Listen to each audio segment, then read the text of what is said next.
a lot better than the other side of it. Yeah, just I am happy for these guys to bounce back and put last weekend behind them. Utah's been playing extremely well, and so for us to come out tonight and do that, good win. A lot of guys contributed in a lot of big ways. So yeah, overall great performance by a lot of guys, and that's it's a good way to start the weekend. Kind of quietly all year, Nate has been such a stalwart in the lineup, and tonight he really has this breakout moment. I know he's had a few this season before, but do you think he doesn't get all the credit he necessarily deserves for the numbers he puts up, and is he kind of an unsung hero in this lineup this year? I think when you look at the fact of you're 100% spot on. I mean, he's hitting 350 and playing 4 or 5 positions. I know from experience that's not easy to do and stay focused offensively when you have to play third one day, catch, play second, left field. He's the guy that can do that right now, and with the way that we're limping a little bit, and as far as the health department, he's the guy that he's so valuable because he's able to give us flexibility and play all those positions and be adequate at them all. So, and then, you know, offensively, I challenged him a little bit and put him in the 4-hole today, and he responded, and Worked out. you could tell he was, I said, hey, you're hitting cleanup today. And he kind of smiled, and we're in for a good night, I think. So sometimes I get lucky with the things we do, but I was, he had a great night for us, and just happy for him. On top of, like you said, the defensive versatility, and you know, to be able to play those positions, not just with, you know, just to fill in, but just with some, you know, some flair. With you know, he has some expertise there, but also just having him in the lineup consistently every single day. I mean, you talked about it, but being that his bat has been so impactful this year, like how much does that just kind of reinforce with you? Like, we just got to have this kid in the lineup every day. Well, that's you're right. It's just his flexibility and versatility gives us the option to put him in somewhere.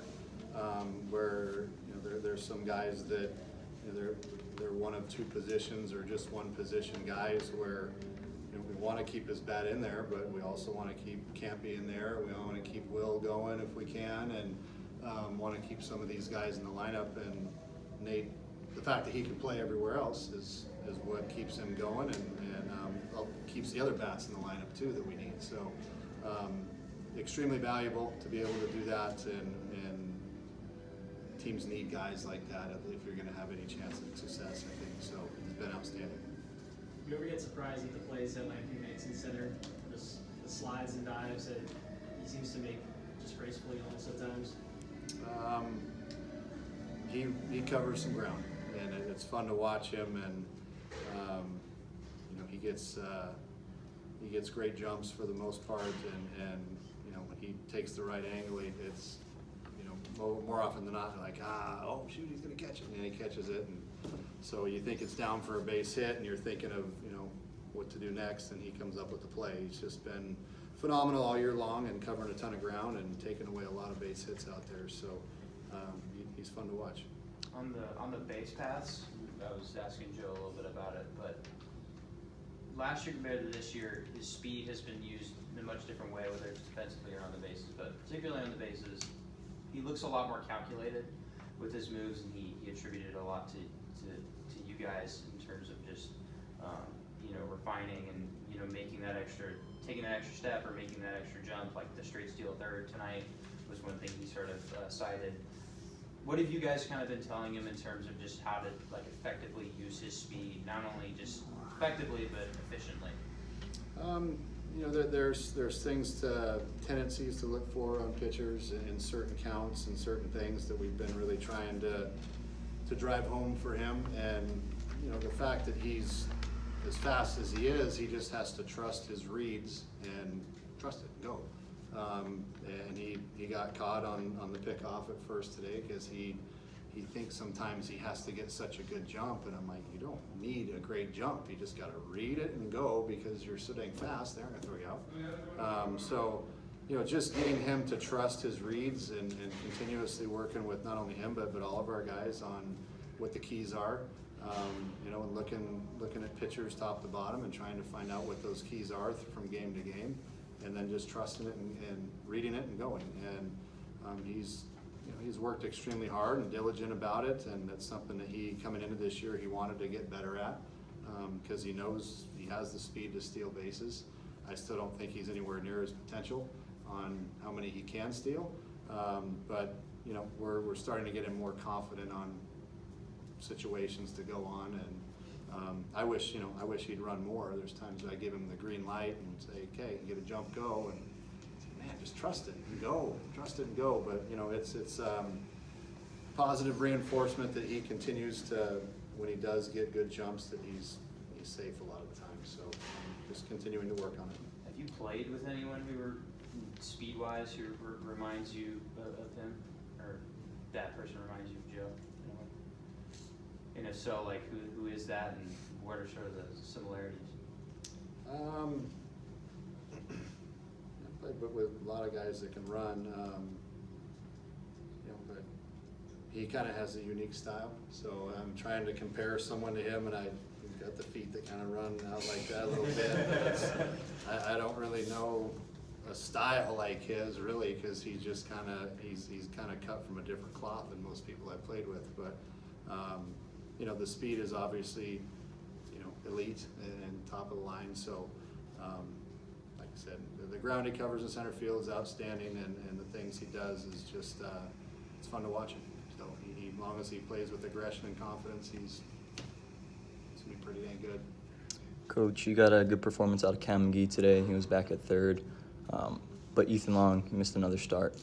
He pitched a couple times across this stretch, but where's he at? What is his status, especially considering he had that wrist injury? Where is that at?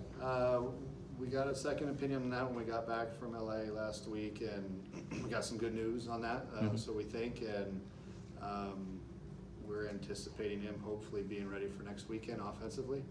In the meantime, he'll be utilized out of the bullpen if needed, and we're going to start a hitting progression on Monday and see how that goes.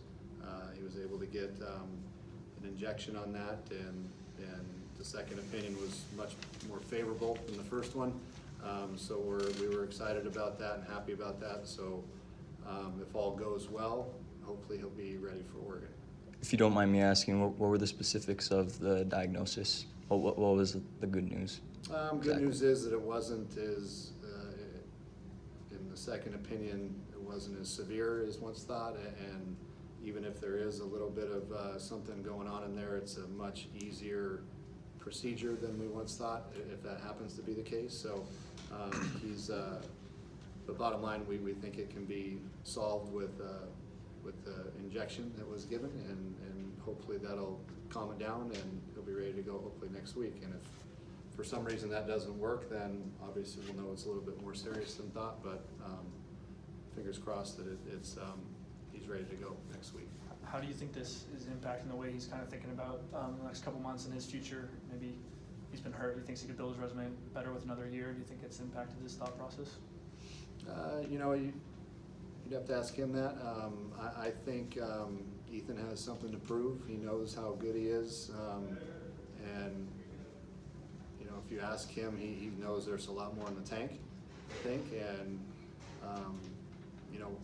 I will do whatever is best for him and him and his family. What he views as best, I will support it one way or another. Obviously, if we get Ethan back, for me selfishly, I'd be very happy. And if he gets an opportunity to go play professionally to the point where it's fair and he feels it's good, I will support him 100% in that as well. But if we get him back, Merry Christmas early for me. So. That's another thing about the future. I don't know how much you think about postseason resume on a day-to-day basis, but are you guys, is that something you can talk about? Have you kind of conceded that your way to the field of 64 at this point is probably through the Pac-12 tournament, or are you still resume building? I think we're, our motto, especially as of late, is just go 1-0 each day.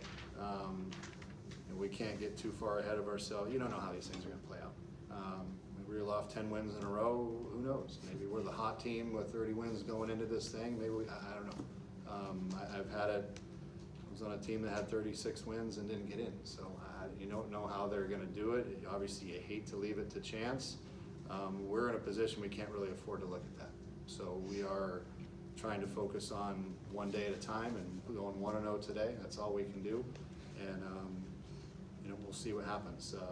Obviously, we understand the situation we're in. It's not ideal, but these guys are not going to quit, and I will put my reputation on the fact these kids will play hard all the way to the end, whenever that is. And we're hoping somehow, some way, we can figure out a way to get this done and sneak in and make some magic happen. So we're going to keep believing in that until it's time not to believe. Obviously, your guys' offense was really good tonight, 19 runs and 28s. Was there any particular pitch or throwing motion from Utah that helped you guys in that regard? I think it's just basic plan of attack and what we're trying to do, what we're looking for. When our guys are getting the breaking ball up in the zone and not chasing in the dirt, we're pretty good.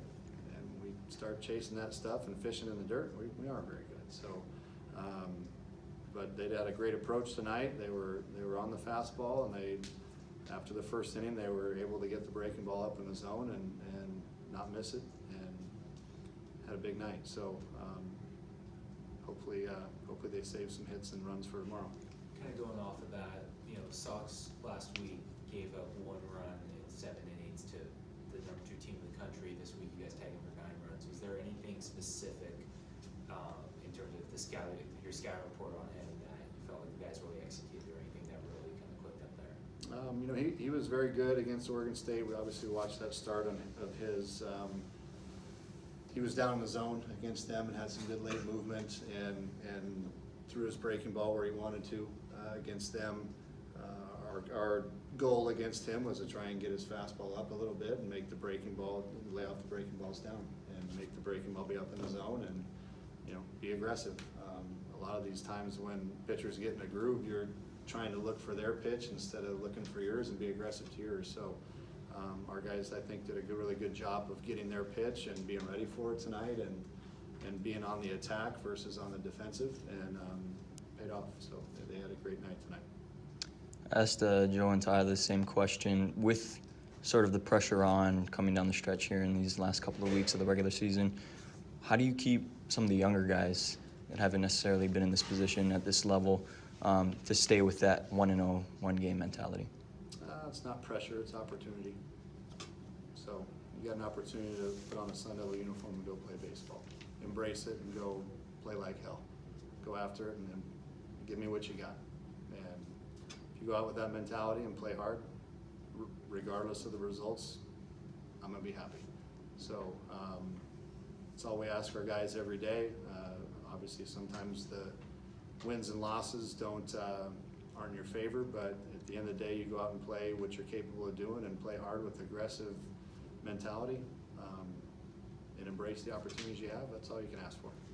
Coach, back to the injury stuff real quick. Is there where's Connor at?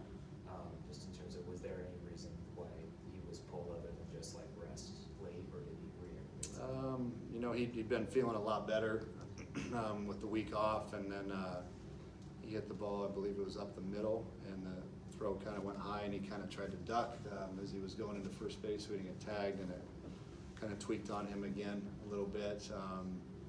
He didn't really want to come out, but we got a nice cushion there. I didn't want to risk hurting that anymore, and he felt it again, so we'll see how he is tomorrow. Probably he's going to be a little sore tomorrow. I don't know if he'll be able to play first base tomorrow or not.